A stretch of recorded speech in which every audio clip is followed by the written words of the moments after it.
Hi welcome to trend TV. Telangana CM గా బాధ్యతలు చేపట్టిన దగ్గర నుంచి రేవంత్ రెడ్డి కీలక నిర్ణయాలు తీసుకుంటున్నారు. 100 రోజుల్లో 6 గ్యారంటీల అమలు మొదలు పెట్టాలని చూస్తోంది. వీటికి రేషన్ కార్డుదారులు అర్హులుగా గుర్తించినట్టు తెలుస్తోంది. ఈ క్రమంలో రేషన్ కార్డుల వ్యవస్థను ప్రభుత్వ ప్రక్షాళన చేస్తోంది. ప్రస్తుతం రేషన్ కార్డులు కలిగి ఉన్న వారిలో అనర్హులను గుర్తించి వారి స్థానంలో అర్హులకు కార్డులు అందించేందుకు తాజాగా కీలక నిర్ణయం తీసుకుంది. ఇందులో భాగంగా ప్రస్తుతం ఉన్న కార్డుల్ని రద్దు చేస్తున్నారు. వీటి స్థానంలో కొత్త కార్డుల జారీ కోసం అధికారులు లబ్ధిదారుల ఎంపికను చేపట్టనున్నారు. గ్రామ సభలు, డివిజన్, వార్డు సభల ద్వారా రేషన్ కార్డు లబ్ధిదారుల ఎంపిక చేయబోతున్నారు. వీటిపై రాష్ట్ర ప్రభుత్వం నిర్ణయం తీసుకోనుంది. అలాగే రేషన్ కార్డులు తీసుకునేందుకు అర్హతలు కూడా నిర్ణయించారు. వీటిలో కీలక అర్హతలు ఉన్నాయి. రేషన్ కార్డు పొందాలంటే 100 గజాల పైబడి ఇల్లు లేదా ఫ్లాట్లు, అలాగే సొంత కారు కలిగి ఉండరాదు. గతంలో అర్హత కలిగి ఉండి ఇప్పుడు ఆదాయం పెరిగిన వారు రేషన్ కార్డుకు అనర్హులుగా నిర్ణయించారు. ప్రభుత్వ ఉద్యోగం, అలాగే కొన్ని ఇతర రంగాల్లో పనిచేస్తున్న వారికి రేషన్ కార్డు జారీ ఉండదు.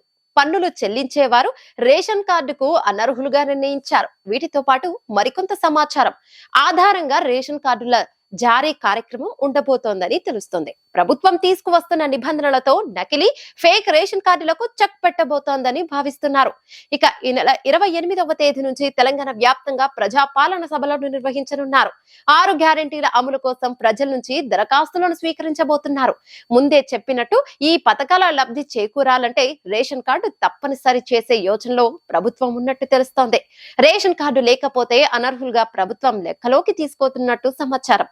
అయితే అదే సమయంలో మరో రకమైన ప్రచారం సాగుతోంది. ఇప్పటికిప్పుడు తెల్ల రేషన్ కార్డుల కోసం దరఖాస్తులు తీసుకొని అర్హులను గుర్తించేందుకు సమయం పడుతుంది.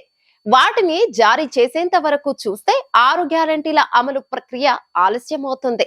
ఈ నేపథ్యంలో కొన్ని రోజుల తర్వాత తెల్ల రేషన్ కార్డుల కోసం దరఖాస్తులు తీసుకోవాలని ప్రభుత్వం యోచిస్తున్నట్టు తెలుస్తోంది. ఇప్పటికైతే ప్రస్తుతం తెల్ల రేషన్ కార్డులు ఉన్న వారినే 6 గ్యారెంటీల లబ్ధిదారులుగా గుర్తించాలని, వాటికి సంబంధించిన అర్జీలు తీసుకున్న తర్వాతే కొత్త కార్డుల కోసం దరఖాస్తులు స్వీకరించాలని భావిస్తున్నట్టు సమాచారం. కొత్త రేషన్ కార్డుల అంశం 6 గ్యారెంటీలో లేదు. 500కు గ్యాస్ సిలిండర్ అంశం మాత్రం 6 గ్యారెంటీల్లో భాగంగా ఉంది.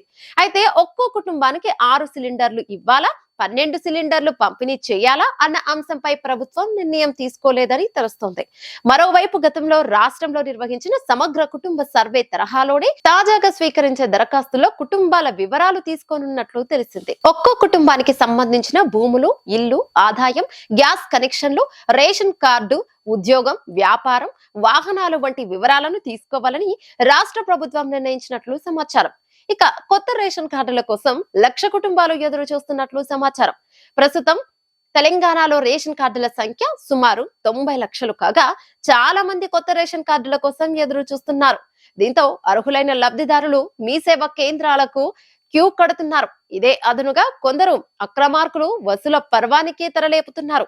కొత్త రేషన్ కార్డుల అప్లికేషన్ ఇదేనంటూ ఓ ఫేక్ ఫారాన్ని సోషల్ మీడియాలో సర్క్యులేట్ చేస్తున్నారు. ఈ వ్యవహారంపై ప్రభుత్వ అధికారులు కీలక ప్రకటన చేశారు. సోషల్ మీడియాలో వైరల్ అవుతున్న ఫారం ఫేక్ అని చెప్తున్నారు. ప్రభుత్వం నుంచి ఇంకా ఎటువంటి దరఖాస్తులు స్వీకరించడం లేదని, అందుకోసం మరో 2-3 రోజులు సమయం పడుతుందని చెప్తున్నారు. అనవసరంగా ప్రజలు తమ డబ్బును, సమయాన్ని వృధా చేసుకోవద్దని సూచిస్తున్నారు. మొత్తం మీద ఈ పథకాన్ని తీసుకువస్తున్నారు. పథకాల ద్వారా ఎక్కువ లబ్ధి కలగడం, ప్రభుత్వంపై భారం పడడంతో నిజమైన లబ్ధిదారులకే వైట్ కార్డు దక్కేలా ప్రభుత్వం కసరత్తులను చేస్తున్నట్టు సమాచారం. ఈ వీడియో మీకు నచ్చినట్టయితే లైక్ చేయండి, షేర్ చేయండి, కమెంట్ చేయండి, సబ్స్క్రైబ్ చేయండి.